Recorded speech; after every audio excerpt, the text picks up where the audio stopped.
गर्ग संहिता के द्वारका खंड का 14वां अध्याय। द्वारका क्षेत्र के समुद्र तथा रैवतक पर्वत का महात्म्य।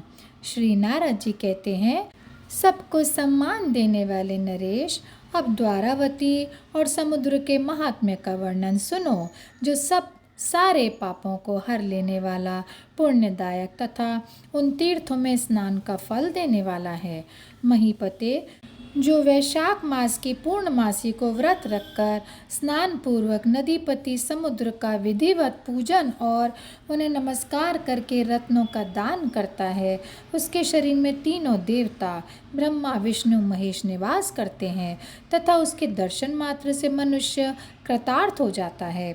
इतना ही नहीं, उसके शरीर के स्पर्श से तत्काल ब्रह्म हत्या छूट जाती है तथा वह जहाँ जहाँ जाता है वहाँ वहाँ की भूमि मंगलमयी हो जाती है। जगत का वध करने वाला पापी मनुष्य भी उसका दर्शन करके मरने पर अपने पाप समूह का उच्छेद कर डालता है और परम मोक्ष को प्राप्त हो जाता है। मानद, अब रैवत पर्वत का महात्म्य सुनो, जो समस्त पापों को दूर करने वाला, पुण्यदायक तथा भोग और मोक्ष प्रदान करने वाला है। गौतम का पुत्र मेधावी बड़ा बुद्धिमान और विष्णु भक्त था।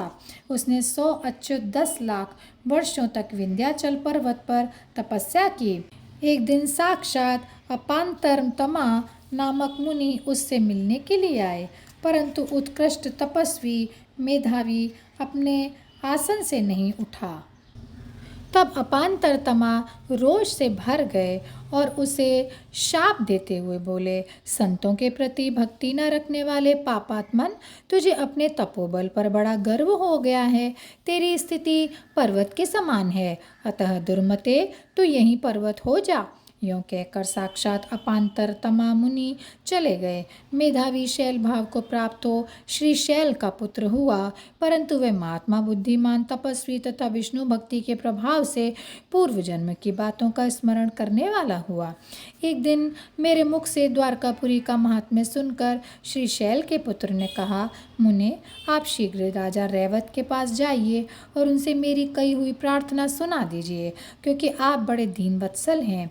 ये महाबली राजा रैवत यदि प्रसन्न हो जाएं और मुझे यहाँ से उठा ले चलें, तब मेरा द्वारकापुरी के क्षेत्र में निवास संभव होगा। विष्णु भक्तों को शांति प्रदान करना तो मेरा काम ही ठहरा। मैंने उस पर्वत कुमार की बात सुनकर शीघ्र ही राजा रैवत के पास जा उसकी कही हुई बात सुना दी। राजन, मेरी बात सुनकर राजा रैवत बड़े प्रसन्न हुए और बोले, यहाँ कोई पर्वत नहीं है, अतः उस शैलपुत्र को दोनों भुजाओं से उखाड़कर यहाँ लाऊंगा और द्वारका में उसकी स्थापना करूंगा। ऐसी प्रतिज्ञा उन्होंने की।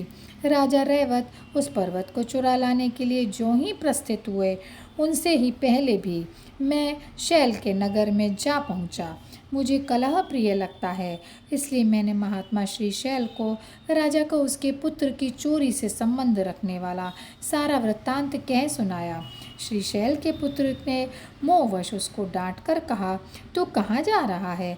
इसके बाद श्री शैल गिरिराज सुमेरु और नागेश्वर हिमवान के पास गया। वह धर्मात्मा पर्वत पुत्र स्नेह से बहुत व्याकुल था। उसने उन पर्वत राजाओं से कहा, मुझे देव ने यही एक पुत्र दिया है, मेरे बहुत से पुत्र नहीं हैं। उस एक को भी यहाँ से हर ले जाने के लिए महाबली राजा रैवत आए हैं। इन महात्मा राजा के कारण मेरा पुत्र विदेश चला जा रहा है।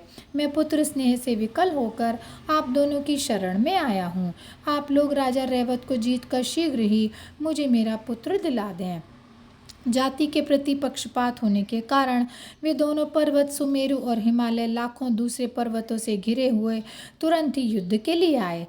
उधर हनुमान जी ने अपने जैसे द्रोणगिरि को उखाड़ लिया था, उसी प्रकार रैवत ने अपनी दोनों भुजाओं से उस पर्वत को उखाड़कर बलपूर्वक उठा लिया और जो ही वहाँ से चलने का विचार किया, त्यों ही अस्त्र शस्त्र धारण किए बहुत से पर्वतों को वहाँ उपस्थित देखा। उन्हें देखकर राजा ने उच्च स्वर से अट्टहास किया, मानो विद्युतपात की गड़गड़ाहट हुई हो। उनके उस सिंहनाद से सातों लोकों और सातों पातालों के साथ संपूर्ण ब्रह्मांड गूंज उठा। उसी समय उन समस्त योद्धाओं के हाथ से सारे अस्त्र शस्त्र स्वतः गिर गए। जब वे पर्वत निशस्त्र हो गए तब बार बार कोलाहल करते हुए मार्ग में पर्वत सहित जाते हुए रैवत को मुक्कों और घुटनों से उसी प्रकार मारने लगे जैसे पूर्व काल में द्रोणाचल के रक्षक महाबली हनुमान जी के पीछे उन्हें मार गिराने के लिए कुछ दूर तक गए थे। उन पर्वतों के चोट करने पर भी राजा रैवत ने अपने हाथ से उक्त पर्वत को नहीं छोड़ा। उधर मेरे ही मुख से राजा रैवत के ऊपर पर्वतों का आक्रमण सुनकर भक्तवत्सल भगवान श्री कृष्ण अपने भक्त की सहायता के लिए तत्काल आकाश मार्ग से आ गए और राजा को अपना उत्कृष्ट तेज देकर डरो मत यों कहकर अभयदान दे तुरंत वहीं अंतर ध्यान हो गए। भगवान के चले जाने पर उन्हीं के तेज से संपन्न हो राजा रैवत ने एक हाथ पर उस पर्वत को रख लिया और वज्र को भी चूर कर देने वाले अपने मुक्के से सुमेरु पर्वत को इस प्रकार मारा मानो महाबली वज्रधारी इंद्र ने किसी पर्वत पर वज्र से प्रहार किया हो। उनके मुक्के की मार से मेरु पर्वत व्याकुल होकर गिर पड़ा। फिर हिमवान को भी अपने बाहुवेग से धाराशायी करके उस रणदू मर्द नरेश ने विंध्य आदि अन्य पर्वतों को अपने पैरों से रौंद डाला। विंध्य आदि सभी पर्वत उनके पैरों के आघात से कुचले जाने के कारण भयभीत हो युद्ध का मैदान छोड़कर दसों दिशाओं में भाग चले। इस प्रकार पर्वतों के समुदाय पर विजय पाकर पर्वतों के समान सुदृढ़ शरीर रखने वाले राजा रैवत ने उस पर्वत को विजय गर्जना के साथ ले जाकर आनंतर देश में स्थापित कर दिया। राजन, वे पर्वत राजा रैवत के ही नाम पर रैवतकाचल के रूप में विख्यात हुआ। भगवान के प्रति भक्ति भाव से युक्त वह श्रेष्ठ पर्वत आज भी द्वारका क्षेत्र में विराजमान है। उसके दर्शन मात्र से ब्रह्म हत्या का पाप छूट जाता है। उसके स्पर्श मात्र से मनुष्य 100 यज्ञों का फल प्राप्त कर लेता है। उस पर्वत की यात्रा और परिक्रमा करके नतमस्तक हो जो मनुष्य ब्राह्मण को भोजन देता है वह भगवान विष्णु के परम पद को प्राप्त कर लेता है। और यहीं पर यह अध्याय समाप्त होता है। जय श्री कृष्णा, जय श्री कृष्णा, जय श्री कृष्णा।